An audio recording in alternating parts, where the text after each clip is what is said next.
దళితులను వేధిస్తే దళితుల హక్కులను తీసేసే ప్రయత్నం చేస్తే మౌనంగా ఉండలేరు. నేను నా దళిత క్రైస్తవ సమాజానికి నేను విజ్ఞప్తి చేస్తున్నా, గుర్తు చేస్తున్నా. దళితుల్లో నా మాల, మాదిగ, రెల్లి, ఇతర దళిత కులాలు ఉన్నాయి. మన మధ్యలో చిన్న చిన్న అంతరాలు, భిన్నాభిప్రాయాలు ఉంటే ఉండవచ్చు. మన మధ్యలో చిన్న చిన్న అంతరాలు, భిన్నాభిప్రాయాలు ఉంటే ఉండవచ్చు. కొన్ని అంశాల మీద, కొన్ని సమస్యల మీద మనకు విభేదాలు కూడా ఉండవచ్చు. కొన్ని అంశాల మీద, కొన్ని సమస్యల మీద మనకు విభేదాలు కూడా ఉండవచ్చు.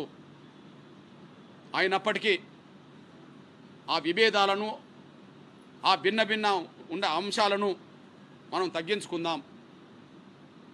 ఖచ్చితంగా మనం దళిత హిందువుల అస్తిత్వాన్ని, దళిత క్రైస్తవుల అస్తిత్వాన్ని,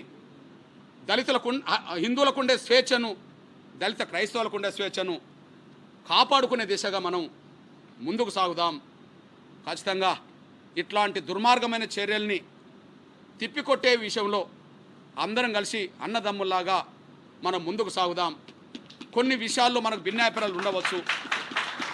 కొన్ని విషయాల్లో మన మధ్యలో చిన్న విషయాల మీద ఏదో అభిప్రాయ భేదాలు ఉంటే ఉండవచ్చు.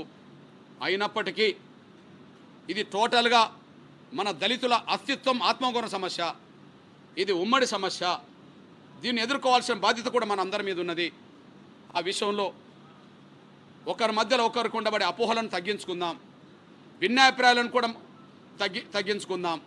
మనకు వచ్చిన ప్రమాదాన్ని ఎదుర్కొనే కాడ, నివారించుకునే కాడ ఒకటవుదాం. ఆ విషయంలో నా దళిత సోదరులందరూ ఆలోచించాలని విజ్ఞప్తి చేస్తున్నా.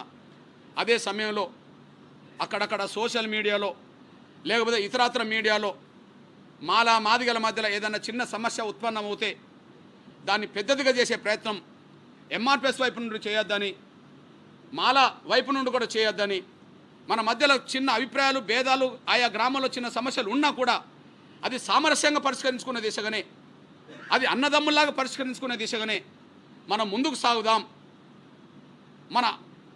మన ఐక్యతను, మన అస్తిత్వాన్ని బలంగా నిలబెట్టే ప్రయత్నం చేద్దాం. ఈ విషయంలో ఎవరైనా సరే సమయం పాటించాల్సిందిగా, ఎట్టి పరిస్థితుల్లో రాబోయే రోజుల్లో సోషల్ మీడియాలో చిన్న చిన్న మాలా మాదిగల భిన్నాభిప్రాయాలని ఎవరు కూడా ఎక్స్పోజ్ చేయకుండా, ఎక్కడ చిన్న సమస్య ఉత్పన్నమవుతే అక్కడనే మనం పరిష్కరించుకునే విధంగా, సహనంతో పరిష్కరించుకునే విధంగా, సోదరత్వంతో పరిష్కరించుకునే విధంగా ముందుకు రావాలని చెప్పి, అది ఎంఆర్పిఎస్ నాయకత్వం కూడా పాటించాలని చెప్పి నేను విజ్ఞప్తి చేస్తున్నా. నా మాల ఇతర దళిత సంఘాలు కూడా నేను విజ్ఞప్తి చేస్తున్నా. ఈ వచ్చిన ప్రమాదాన్ని నివారించుకునే కానీ మనం ఉండాలి, కానీ మన చిన్న చిన్న అంశాలను మళ్ళీ ఎక్స్పోజ్ బలంగా చేసుకోకుండా సామరస్యంగా పరిష్కరించుకునే దిశగానే మనం ఉండాలని చెప్పి నేను సవినంగా విజ్ఞప్తి చేస్తున్నా.